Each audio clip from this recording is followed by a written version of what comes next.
Okay. So the last paper that we will talk a little bit about is again on media bias, but this time we will uh, talk about biases in social media news outlets. So I have already told a little bit about this in the fake news lectures. Like there are a lot of news outlets that are available on social media. Okay, they have their Facebook or Twitter pages, um, through which they forecast the news. And then there are certain news media outlets which only have social media outlet. They do not have any print media, any other form of print media. So they are just present on social media. So the authors in this paper, in this ICWSM 2018 paper, actually try to quantify biases in this kind of social media news outlets. Okay, and I'm very thankful to Obhigyan for sharing these slides for this lecture. Okay, so I have already talked about this particular picture when we discussed the issue of fake news. So a large number of US adults have started, and I think it's not only in US, it's kind of all pervasive. People have started consuming their news diet or information diet from social media more than like traditional news sources, including print media or even online media. So most of our news these days actually comes from our hovering over different social media platforms. This could be Twitter, this could be Facebook, or any other form of similar such social media platforms. So the problem, I mean, the good and the bad, you can say, of this kind of an ecosystem is that anybody and everybody could become a news producer. Okay, so earlier, like you need to have certain credentials to become a news producer. Okay, so you need to go through certain legal processes and things like that. But now, with the advent of social media, all those needs are gone. Like anyone under the roof can become a news producer, and they can also devise mechanisms to promote their news across different populations. So for instance, this particular news outlet, it just has an online presence in social media only, and you see the total number of reach that it has in terms of followers, following, sorry, following is not something counted as reach, but total number of followers and total number of tweets that has been made around this particular uh, news outlet, which just has an online presence. It has no print media presence, neither a separate presence in the online world in terms of blog or something. It is just present in the social media, and with only this presence, it actually has been able to permeate in deep into the population. Okay, so the problem that the authors try to tackle is like, are there biases in these outlets? Are there biases in the way news is covered or the way news is sourced uh, in these outlets? Okay, so that is the thing that they are trying to answer. Like now, these biases actually are important to identify because they could be in turn, uh, you know, uh, uh, uh, a, a popular way to spread fake news, to spread extreme opinions, to spread conspiracies. Like I have talked about some of these when I was telling you about this exaggeration in medical articles last day. So basically, if you have those kind of biases, it becomes very easy to pass it through the online population who predominantly depend on the news articles for their scientific information, for their scientific information diet in particular. So rarely people go to the original journals published, or the original scientific article that is published in order to verify things. So like these biases make the online population very gullible in that way. So, so one good thing about the standard well-known media houses is that uh, their inclinations are kind of well known to the public. Okay, so for instance, if you look at the very standard media outlets, say for instance Fox News or New York Times, Wall Street Journal, Washington Post, you know their inclination. So, for instance, these group of news articles or news outlets are known to be more liberal, whereas Fox News is known to be more conservative. Okay, so uh, their inclinations or their biases are kind of known to the common public.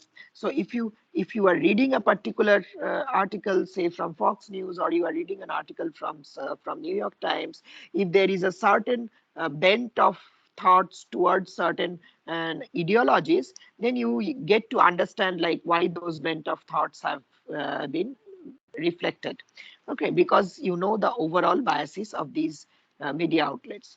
Uh, However, the problem with the social media news outlets is that such biases are not known. Like these were like unknown till this particular paper came into existence, and the authors also generously developed uh, a portal or like a web app which would tell you the overall inclination of uh, given social media news outlet.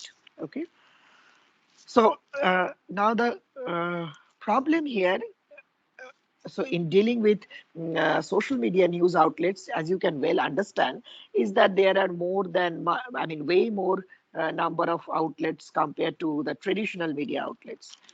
Okay, uh, our traditional media outlets have a large number of, sorry, a very small number of um, like cases to be handled. However, here, like any, as I said, anybody under the roof can become a media outlet. So therefore, the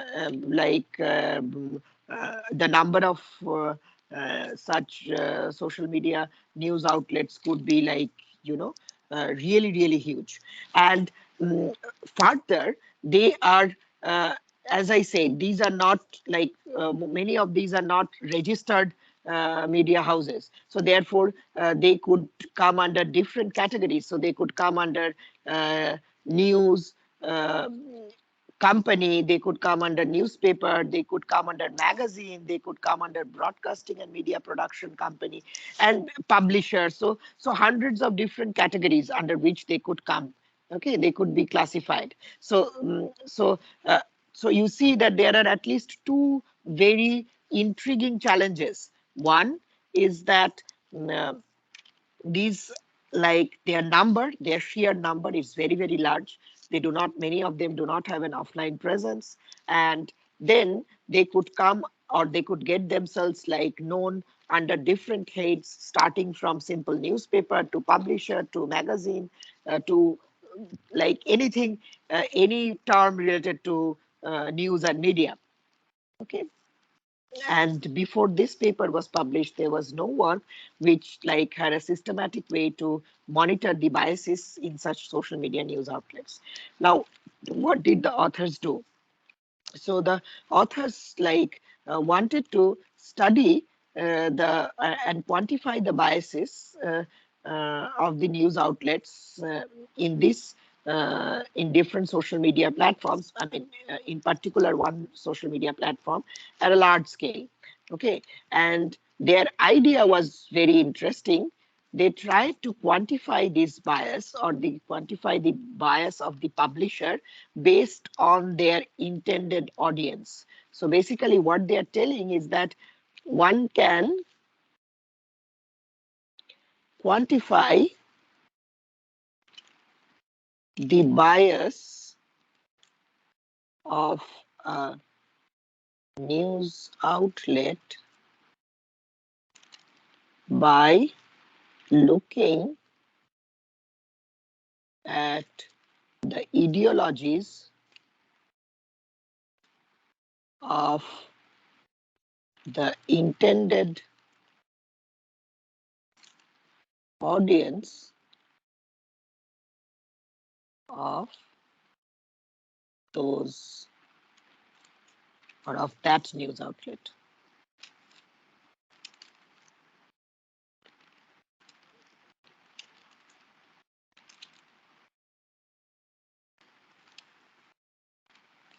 Right? So that was their overall idea. Now here there are two things that needs to be like looked with further consideration, is like, how do I find the presence of different news publishers on the social media platform in the first place? That is one thing. The second thing is, how do I find out their intended audience? And the third thing is, once I have known the intended audience, how do I identify? So this is one, two, how do I identify their ideologies? Okay. So, and we will see like how the authors untangled each of these questions and tried to come up with answers for them. So the key challenges, as I said, like finding all news publishers on Facebook and then gathering the demographics of their audience. Okay, so these, like in a nutshell, these are the two things, but this can be broken into these three sub problems, and we will see like how the authors try to solve each of these sub problems meaningfully. So what they did, what the authors did was they collected Facebook pages corresponding to every news domain that is included in Google News. Okay, 3,000 most popular news domains suggested by Alexa, and many other news outlets that they curated from different blogs. Now, this is mentioned, like these news outlets are very nicely archived in this particular website. Okay, so they collected the Facebook pages of all these uh, news outlets, and based on this they did their study. Now question is, how did they collect the Facebook pages in the first place? Okay, so that is the next question that we are going to answer. So they took a three-pronged approach. The first approach is that they, so in many of the news articles or news outlets, they have their Facebook link, okay, on the web page itself. So if the Facebook link is present on the web page, then you could just click and go to that page, Facebook page, and like uh, make a mapping. Say, for instance, new nytimes.com actually maps to facebook.com nytimes. Okay, so this is well known because the Facebook link of New York Times, Facebook page link of New York Times appears on the page of New York Times itself. Okay, but to be double sure, they also compared the keywords, okay, present in the URL. So as, and the name of the newspaper, in order to validate their mapping. Okay, so this was the first thing that they did. What was the second thing? Like if they could not find a direct match, so they went to search the Facebook Graph API. Okay, so there is an API that is provided by Facebook. So this is a search API, like which searches the Facebook graph, and in that they tried to find out the domain names. Okay, they, as as I told you, they collected a large number of domains. So they use these domain names to search the whole graph. Okay, and once they search the whole graph, they try to come up with the search outcomes, and like so if they landed on a particular node which actually seemed to be a possible Facebook page, then they compared that page. Okay, they compared that page, but at the same time they also make similar comparisons of the URL and the name of the news outlet. Okay, as it appeared on the page of the uh, newspaper itself and on the node of the graph API. Okay, so basically what I'm trying to say is that you start with, say, you start your search with nytimes.com and you dig into the graph API, you land on a particular node and you try to see like whether this matches with the URL name, or it matches with the name of the newspaper, and you keep on doing this until and unless you land up into a particular um, node where you really get into the Facebook page of that particular newspaper. Now, when you match the URL name, this is what is done in step 2. And when you match the when the URL name is also not present in any one of the nodes, then you match the name, the exact name, the text of the particular newspaper. Okay, so that is New York Times. Okay, you try to match these keywords with each of the nodes in the graph API. So in this three-pronged way, they actually constructed a mapping of the original newspaper portal with its Facebook page portal. Okay, so this is what they did as a first step. So in this way, they collected the Facebook page of the different individual news outlets. Now, the next thing is that uh, from these Facebook pages, they have to go to something called an interest ID, because finally, if you recall that you need to find out the intended audience.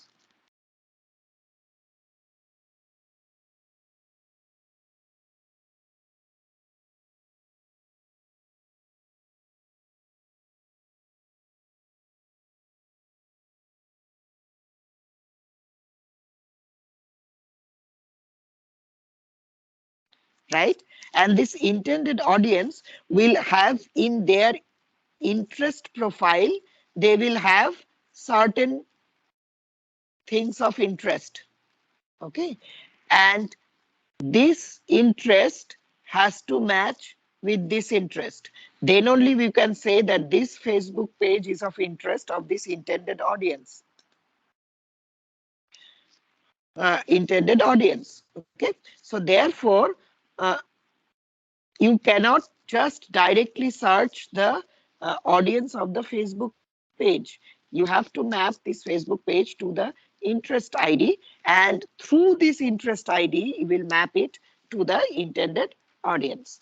Okay, so how do you map a Facebook page to its corresponding interest ID? So you do it in the following way.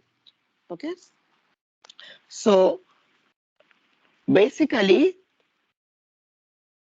you have names like this, which stands like very similar to the name of the Facebook page. And this has at the back end a mapping to some interest ID.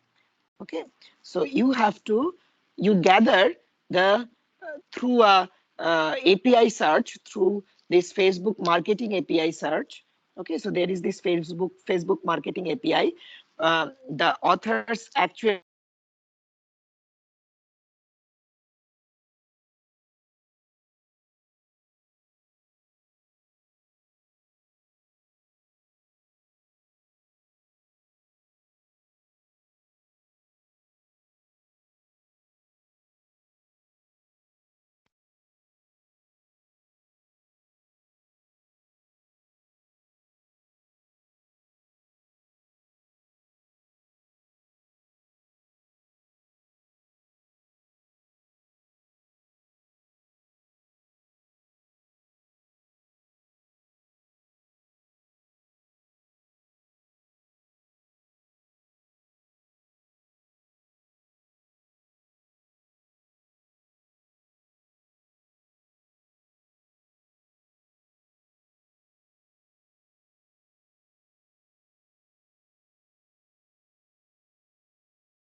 Okay, let's wait for 2 minutes before everybody else is able to join.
Okay,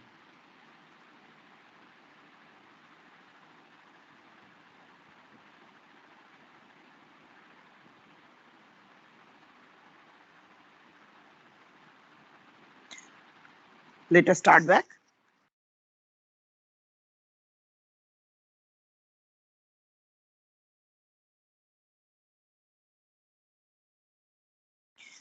Yeah, so we were here.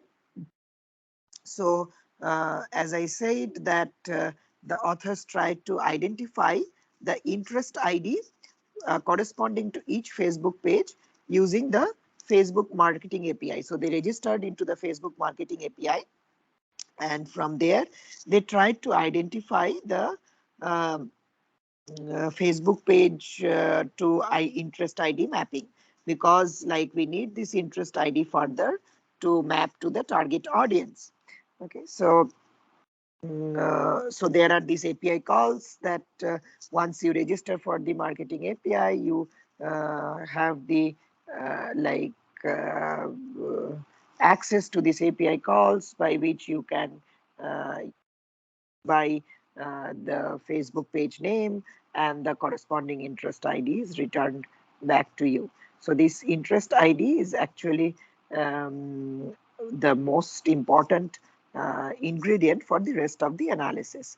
So for instance, like the interest ID of the Facebook page, uh, say New York Times, would be something like the New York Times. As I said, there is of course a hidden ID mapping there, but like to the user, it appears to be very similar to the name of the Facebook page itself. But then there is an internal mapping that is going on between the page and the ID. Okay, so in this way, they collected around uh, like 2,500, close to 2,500 such Facebook page interest ID pairs. Okay, so but this is too small a number to do any meaningful statistical analysis. So the authors like had a very cunning way of increasing the data set. So the data set that they gathered had to be the study that they wanted to do had to be at scale. So therefore, they had to increase the data set. And what did they do for that?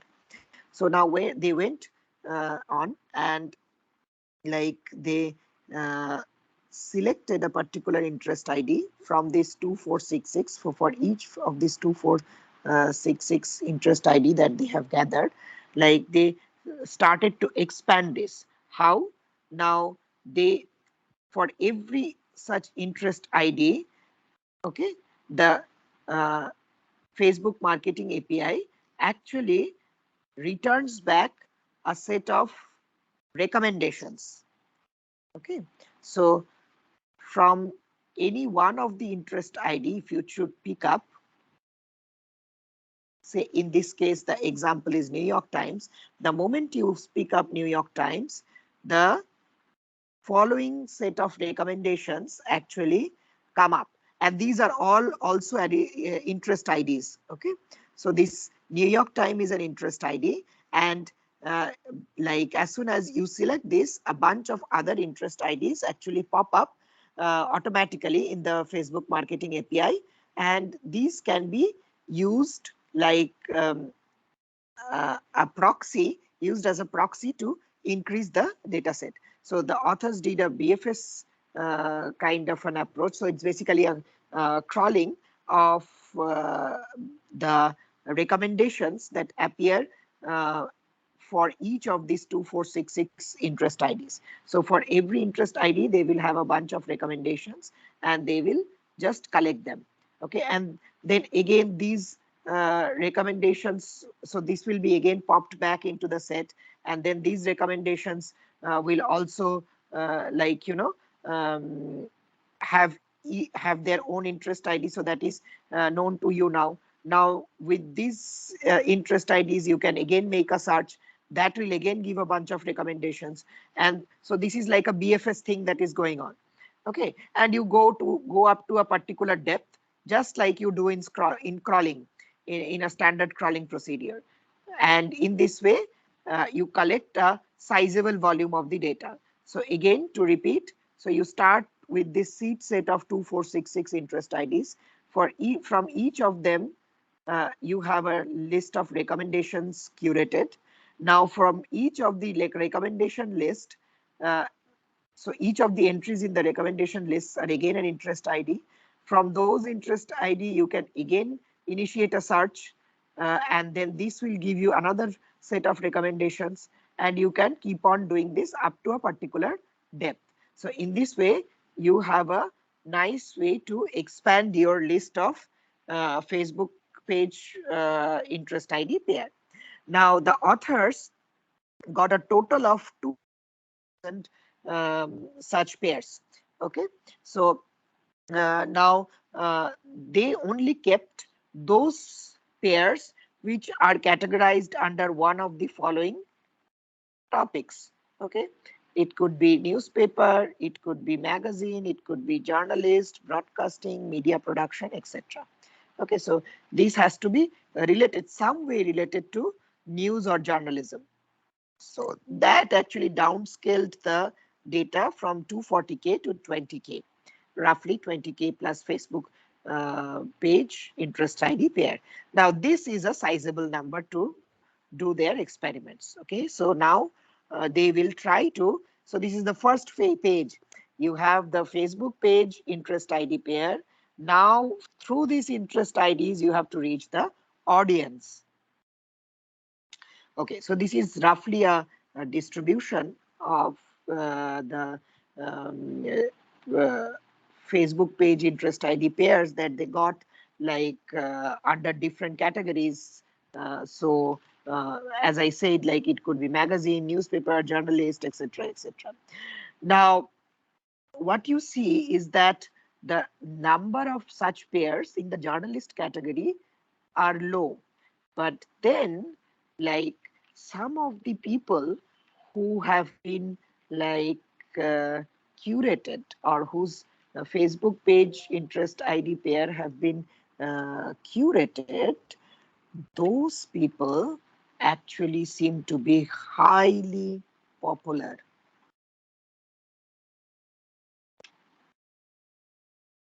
For instance, these journalists, all of them have more than 1 million followers. Okay, so therefore their reach is like extremely large. Their reach in the social network is extremely large. Fine. So yeah, and one of the largest interest ID Facebook page pairs have been obtained from the TV show category. That's like another interesting observation from this distribution.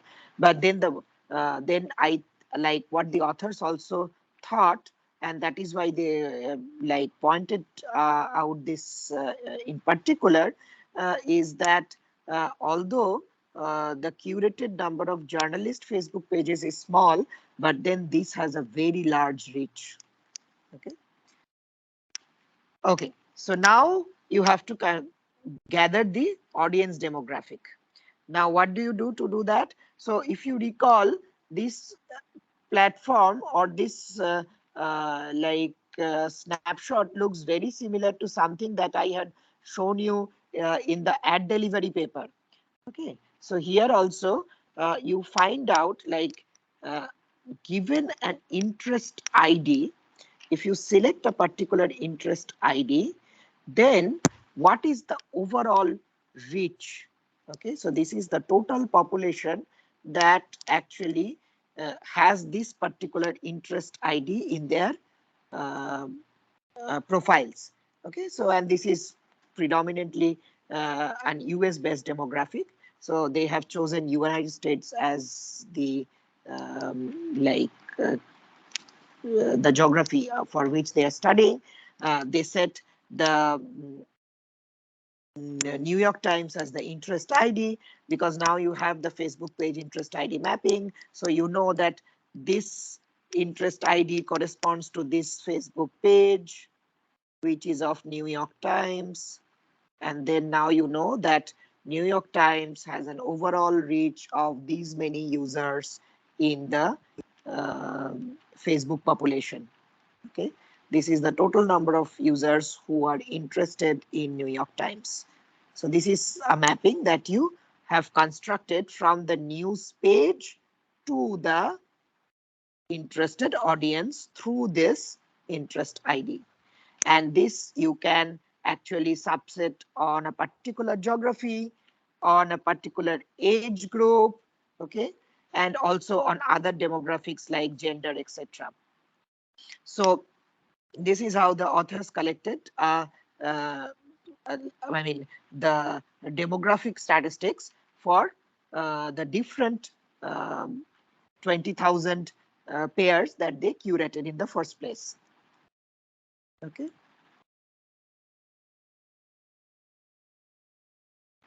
So, and as I said, like in addition to the uh, just the simple size of the audience, you can also mention the age, the gender, or a very specific location.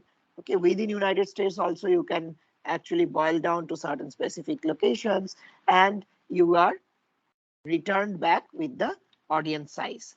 And this, now this is New York Times. You can have this for Breitbart, you can have this for Washington Post and all the other different 20,000 pairs that you have curated.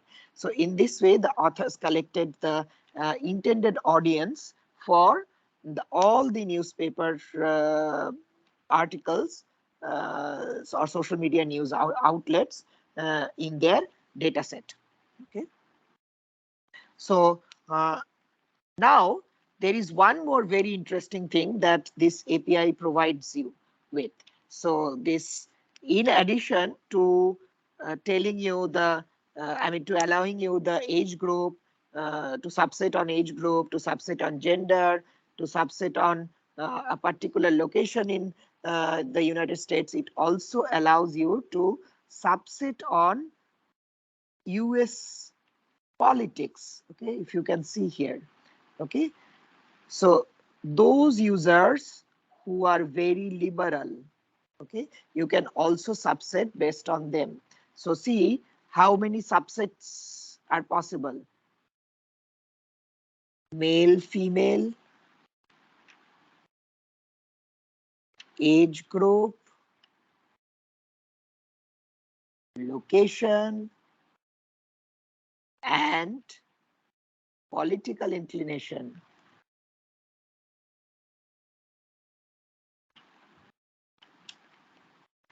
And how is this obtained? Actually, the Facebook users are self-declaring their political inclination. And from there, the Facebook internal engine is computing what is the total number of liberal users on its platform. Okay, liberal, I mean, people who are liberal as understood in the US politics literature.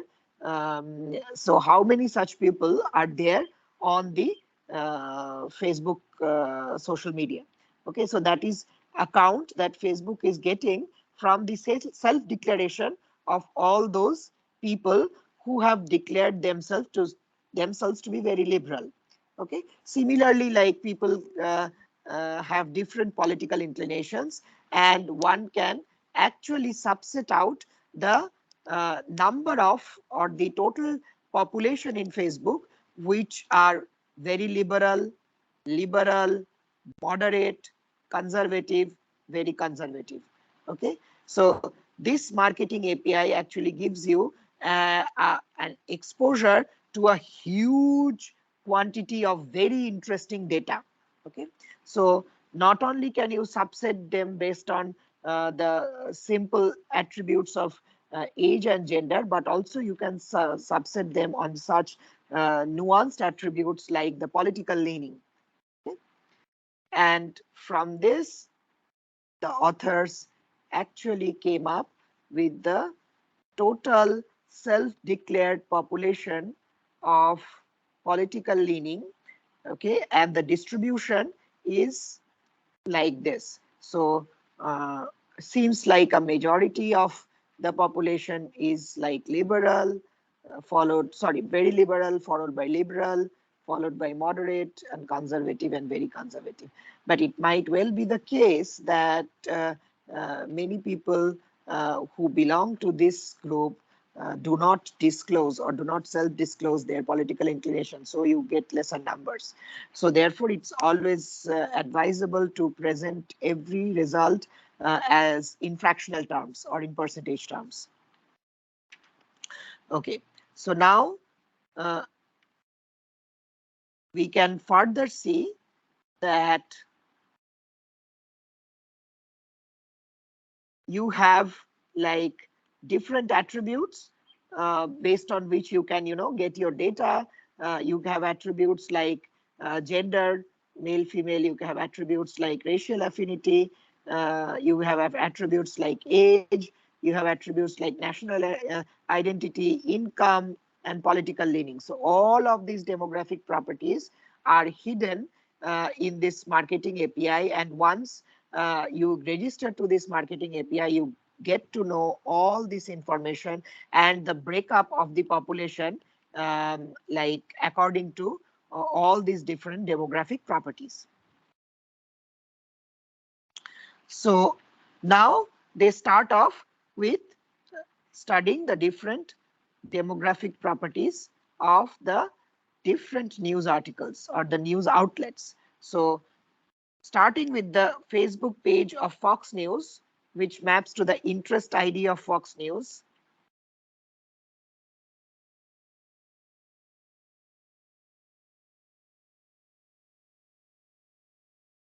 And then to the target audience.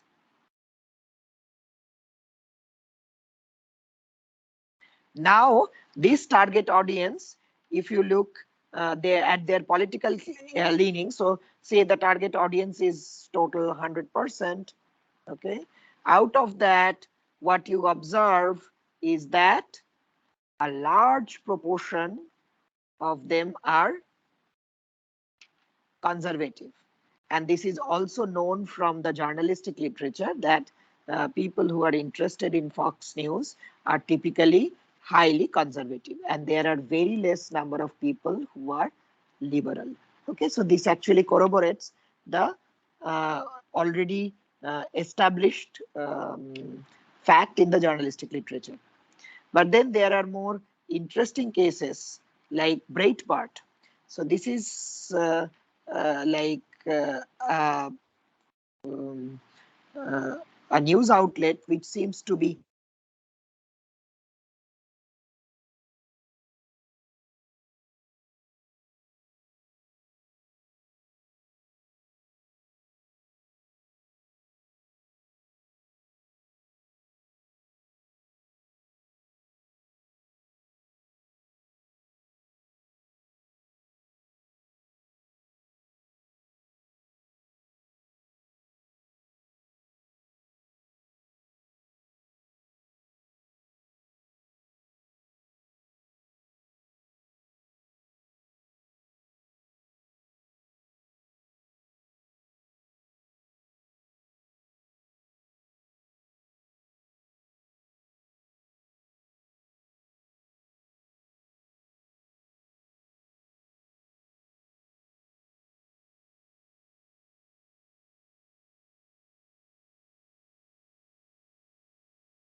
Sorry guys, there seems to be some strange problem with my device, and like it has gone out of internet somehow, and that's why I was not able to uh, like.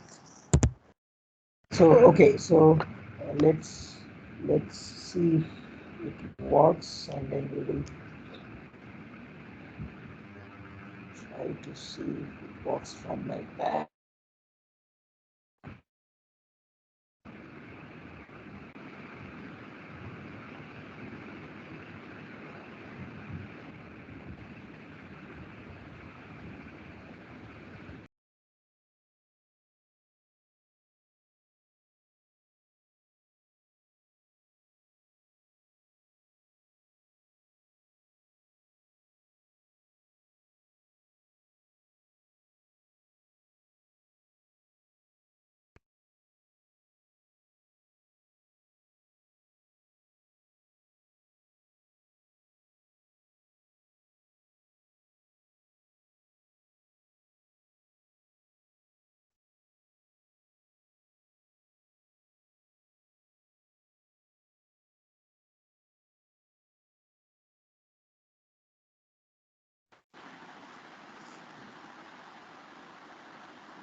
Yeah.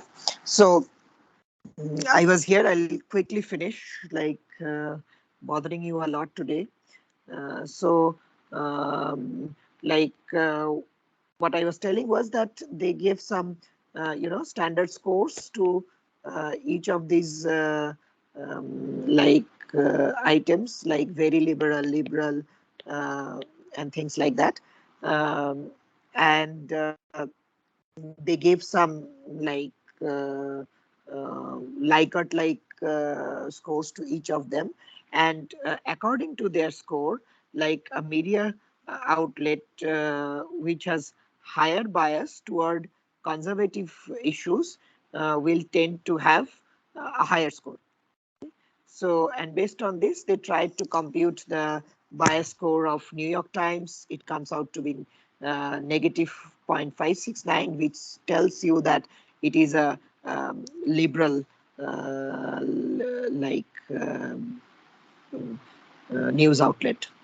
Okay.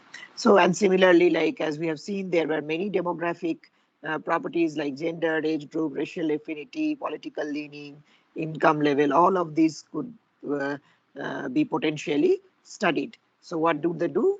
So like if you look at the total US population, this is how things are distributed across racial affinities, across income, across age groups, across national identity. So this is taken from the census. Okay, this is the overall composition of the US population. Okay, now if you look at the breakups, breakups with, say, for instance, age group, and you are considering Breitbart, okay, as the news media. So then what you see is that in Breitbart, a large population, okay, of users are above 65 years of age. Like there are very few um, users who are like very young in their age group. Okay, a large population is above like 65. So basically, like more than 50% of the population is above the age of 55. Okay, so it shows that most of the followers in this particular, or most the interest group for this particular news article or news media is typically the old generation. Okay, and these green numbers that you see here are basically the uh, overall US population concentration. Okay, so 31.7 is what you find on Breitbart, and this 9.9 is the total US population, which are like of the age group above 65. So you see in Breitbart, like the percentage is like close to 3 times, I mean more than 3 times. Okay, so compared to the average US population. So similarly, we have seen the conservative and very conservative to be high already in Breitbart. So then there are two other things that is interesting. One is the ethnicity. The largest interest group in Breitbart are Caucasians. Like there are very less Africans and Hispanic who follow Breitbart. Similarly, most of the Breitbart interest group actually consists of native Americans. Okay, so now the authors also went for validation, like they compared it with the standard literature. So in the standard literature, there had been earlier works where they had tried to identify the political bias of different news media articles. There were three works that the authors chose, actually four works that the authors chose, and they try to compare their results because their results do not have a ground truth. So they try to compare their results with the already obtained results from these earlier four works. So each of these four works like actually have been done based on different surveys. Their political leanings, like starting, say, for instance, the Pew Research study, they like took around 32 news outlets and they asked 10 questions to the users and asking them to rate the news article to be liberal, mixed, mostly conservative, etc., etc. So similar fashion of annotation was done for the Budak et al. And the allsides.com. So for the Bakshi et al., what they did was they took 10 million Facebook users and asked them to self-declare their political leanings within a scale of -2 to um, 2. Okay, so in this way, they collected ground truth data from the earlier studies, and they tried to uh, compare the political leanings measured by, or the political bias measured by their method, that is the media bias monitor, and with one of the earlier methods. And as you see, for all of this, the correlations are very high. Okay, so whatever the authors predict to be the political bias of any particular news outlet, so each of these points are the different news outlets, and any particular news outlet, if it is predicted with some bias value, by the media bias monitor, then it correlates very well with the past literature, which where the results were gathered directly by taking the opinion of the user. Note that here no opinion of the user was separately collected. It is through that interest range, okay, and the interest group. So, but all the previous works actually explicitly collected the user's view. So, and what they show is that in this alternate way also, whatever they are getting is very close to what could have been obtained in the straightforward way. So therefore, they claim that this is a very nice way to design a monitoring system for identifying the political bias of a particular, or and other forms of biases for a particular media outlet. Okay, so yeah, and this is more about the validation. So we have already talked, and most of their validation and actually has a very high confidence interval. And that kind of brings us to the end of uh, this particular paper as well as this course.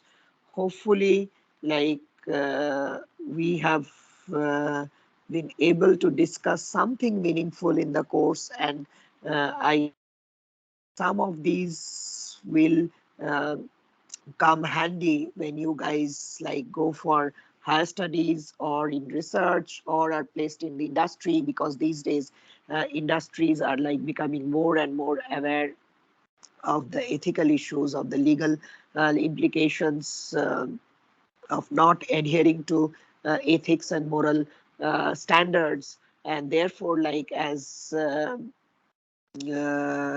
software engineers also, you need to really be aware of the ethical implications of the different softwares that you design.